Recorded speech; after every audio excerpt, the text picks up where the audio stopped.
कैसे हैं आप लोग। तो आज मैंने बहुत दिनों बाद सोचा है मैं एक लॉन्ग वीडियो बनाऊंगी। बीच में बिल्कुल टाइम नहीं मिल रहा था, मुझे बहुत ज़्यादा बिजी था। और आप समझ सकते हैं यहाँ पे अकेले रह के अपना सारा काम खुद करना है आपको, और फिर उसके बाद में तो थोड़ा बिजी चल रहा था, इस वजह से लॉन्ग वीडियो नहीं आ रहा था। अब मैं कोशिश करूँगी कि मैं हर एक दिन में एक वीडियो ज़रूर डालूँ। तो आज की वीडियो मैं ऐसे स्टार्ट करती हूँ कि मैं आज आपको बताना चाहूँगी कि मैं आज इस वीडियो में मैं आपको ये बताऊंगी कि मैंने अपना करियर कैसे स्टार्ट किया एज अ रेडियोग्राफर, और मैं कैसे आई रेडियोग्राफी में, मैंने कैसे डिसाइड किया कि हाँ मुझे रेडियोग्राफर बनना है। और मैं अपने बारे में बताऊंगी मैं कहाँ से हूँ, मैं हम कितने भाई बहन हैं, भाई जो है मेरे वो क्या करते हैं, मेरी शादी कहाँ हुई और कब हुई, और मिशिका के बारे में बताऊंगी वो कहाँ पैदा हुई, सब कुछ बताऊंगी। पर ये बहुत लॉन्ग वीडियो होने वाला है और ये 2-3 पार्ट में आएगा, तो प्लीज़ प्लीज़ प्लीज़ सारे पार्ट को ज़रूर देखिएगा और स्किप मत कीजिएगा। प्लीज़ चैनल को सब्सक्राइब कर दीजिएगा। तो मैं अपनी स्टोरी ऐसे स्टार्ट करती हूँ कि मेरा नाम दीपाली है और मैं दिल्ली से हूँ। मैं दिल्ली में ही पैदा हुई हूँ और वहीं पली बड़ी हूँ। वहीं मेरी जो शिक्षा है या मेरी एजुकेशन है वहीं पे ही हुई है सारी।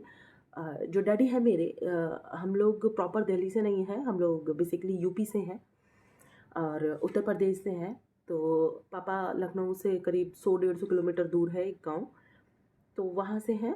वैसे मोस्ट प्रोबेबली लखनऊ में भी हमारे बहुत सारे रिलेटिव हैं, हमारी खुद की प्रॉपर्टीज़ भी हैं बहुत सारी लखनऊ में, तो आप कह सकते हैं कि मैं लखनऊ से। तो बिज़नेस के लिए डैडी मेरे जो थे वो दिल्ली मतलब लखनऊ से दिल्ली आ गए थे। तो उन्होंने वहाँ के अपना काम वाम स्टार्ट किया और काम अच्छा सा ग्रो अप हो गया, तो फिर डैडी वहीं पे ही बस गए। घर वर बना लिया, प्रॉपर्टीज़ वगैरह ले ली, भाई वगैरह वो सब।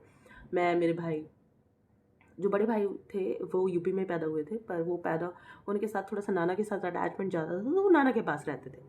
तो मैं और मुझसे जो 1-1.5 साल बड़ा भाई था मेरा, तो वो हम लोग मम्मी डैडी के साथ रहते थे। और मैं और मेरा भाई मतलब ज़्यादा डिफरेंस नहीं था, मैं उससे एक क्लास पीछे थी, वो मुझसे एक क्लास आगे था, ज़्यादा हमारे बीच में डिफरेंस नहीं था। तो हम 2 भाई 1 बहन है। जो अब मैं रेडियोग्राफर हूँ, मेरे जो मुझसे बड़े भाई हैं वो डॉक्टर हैं और वो अभी अयोध्या में जॉब कर रहे हैं, एक सरकारी हॉस्पिटल में है। और जो मेरे जो उनसे बड़े भाई हैं और वो बिज़नेस में ही हैं, डैडी के साथ बिज़नेस में थे, अभी हम लोगों ने कुछ और बिज़नेस स्टार्ट किया है, तो वो अब अयोध्या में बिज़नेस अपना प्रॉपर देख रहे हैं।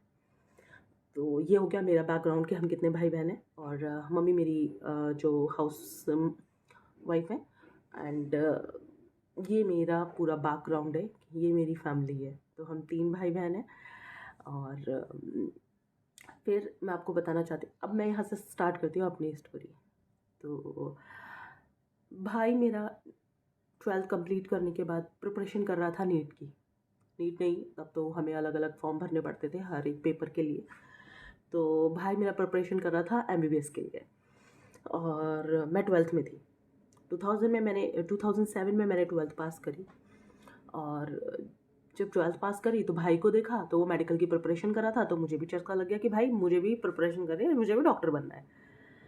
तो जब मैंने 12th ख़त्म कर रही थी, भाई मुझसे 1 साल मतलब बड़ा था, तो वो पहले ख़त्म कर चुका था। तो जब मेरी 12th पास हुई तो मतलब एकदम से रिज़ल्ट आया और मेरे भाई का एमबीबीएस में सिलेक्शन नहीं हुआ, 10 नंबर से रह गया।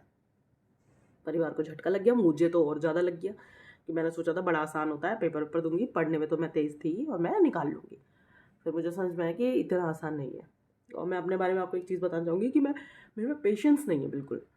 तो आज ये ड्रॉप कर दिया। वैसे मैं कोचिंग स्टार्ट कर चुकी थी 12th के पेपरों के बाद, तो 2-3 महीने कोचिंग भी जा चुकी थी। पर फिर मुझे डर लग गया कि यार मेरे साथ ऐसा हो गया तो मुझे नहीं बर्दाश्त होगा, मैं अपना साल नहीं ख़राब करना चाहती। तो फिर मैंने सोचा चलो कुछ और करेंगे, कुछ देखेंगे। तो वो आइडिया ड्रॉप करने के बाद में मैं एक दिन ऐसे ही बैठी हुई थी, तो मेरी फ्रेंड का कॉल आया, उसको राजीव गांधी कैंसर इंस्टीट्यूट जाना था, उसका कोई रिलेटिव एडमिट था वहाँ पर।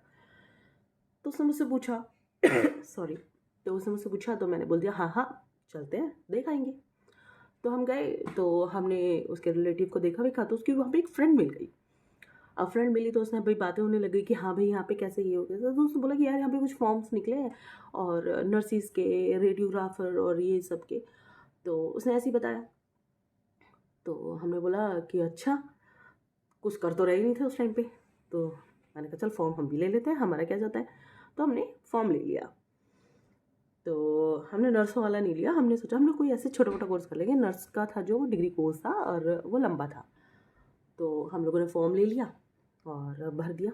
अब उसमें ये रेडियोग्राफर, ऑप्थेल्मोलॉजिस्ट एंड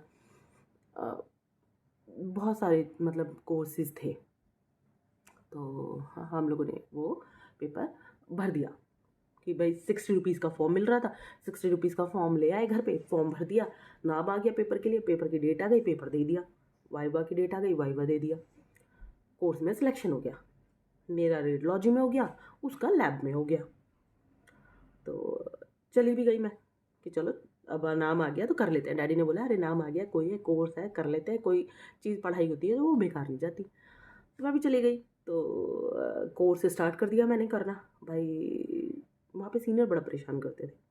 कभी मशीन साफ़ करो, कभी ये नहीं करना, इतने बजे नहीं जाना, उतने बजे नहीं जाना, ड्यूटी का टाइम ख़त्म हो गया, उसके बाद भी उन्होंने काम बता दिया। तो बड़ा मतलब इस तरीके का एक माहौल बना रखा था और वो बहुत ही ज़्यादा हेक्टिक था। वो मुझे नहीं समझ में आ रहा था, ना मुझे अच्छा लग रहा था। तो मेरी किसी से कहा-सुनी हो गई। मैं घर वापस आ गई 2 महीने के बाद। मैंने कहा मम्मी मैं नहीं जाऊँगी, मेरे को नहीं करना कोर्स, अब मेरे से नहीं होएगा ये। अब मैं कुछ और सोचूँगी। तो मेरी मम्मी ने बोला आदत बना ली है, इसको छोड़ना है, उसको छोड़ना है, ऐसे-ऐसे करना है, ज़िंदगी में कब तक भागना है? तो मैंने बोल दिया कि भागना तो नहीं है, पर फिर मेरी मम्मी ने बोला भागना नहीं है तो फिर सामना करो।